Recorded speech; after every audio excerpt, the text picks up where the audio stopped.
Welcome to the Weekly Objective, your source for all the week's gaming news. I'm your host, Brad Glasgow. This week on The Objective, we'll talk about that IGN review, and we have what looks like dim futures for both Mass Effect and Hitman. But first, let's talk about free games. Dungeons 2 is now available for free until noon Eastern on Saturday at the Humble Store. I've not personally played the game, but I've always wanted to give it a try because it looks like a direct homage to the classic Dungeon Keeper series, which I just loved. I'll provide a link to the game in the description below, where you can find links to all the sources used in this video as well.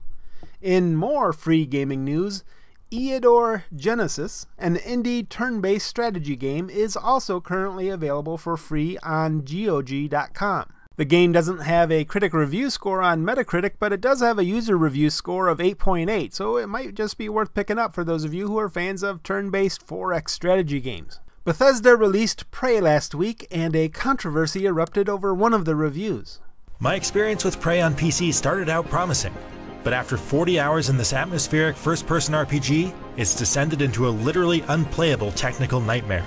Dan Stapleton, the executive editor of reviews over at IGN, gave it a low 4.0 out of 10 because he repeatedly encountered a save corruption bug that prevented him from completing the game. John Bain, better known as Total Biscuit, took to Twitlonger to talk about the review, saying that because of IGN's influence and because Metacritic only accepts one score, and because the bug appears to be rare, IGN should have held off on the score until a fix was in place. He then wrote a much longer second Twitlonger, where the too long didn't read version is he really doesn't like quantifying reviews into his score. Stapleton defended himself on Twitter, where he says he's being yelled at for giving a game that straight up broke on him a negative review. #can'twin. This controversy brings up a lot of really interesting questions that I would like to explore, and I've reached out to Dan Stapleton, and I hope to do a video or maybe an article about it next week, so stay tuned. Square Enix is selling Hitman developer IO Interactive. I love the part of the press release where they say that it's in part to maximize player satisfaction as well as market potential going forward. That's listed in their Notice of Booking of Extraordinary Loss section, which means that they lost a buttload of money on it. This is clearly bad news for the Danish developer, and we'll have to wait and see what the future holds for the Hitman series.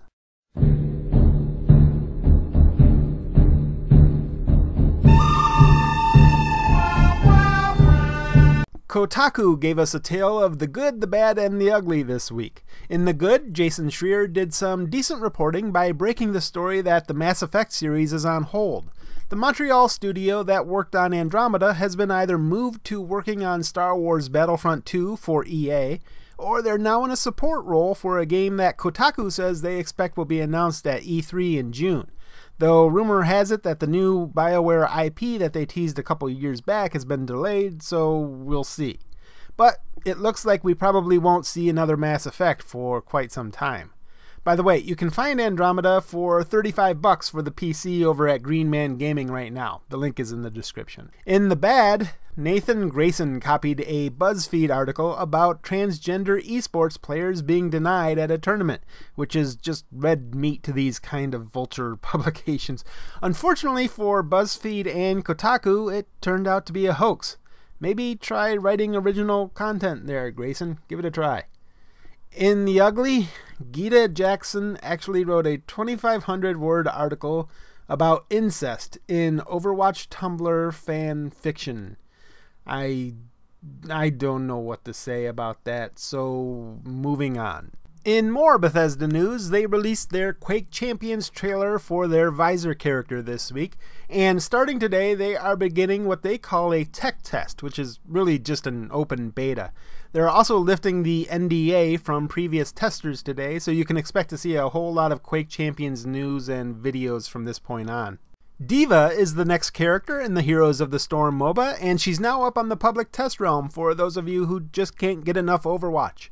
Honestly, I just included this story so I could use her picture in the video thumbnail. Clickbait! That will do it for this week's Objective. We are now 1 month away from the upcoming E3, so you can expect a whole lot of gaming news in the coming weeks. I'll make sure to stay on top of it and keep you informed, and you're likely going to see longer episodes from here on out. For now, I'm going to finish up The Witcher 3, where I'm still trying to decide between Yennefer and Triss. Who's your favorite? Let me know in the comments. This has been Brad Glasgow with Game Objective. Thanks for watching.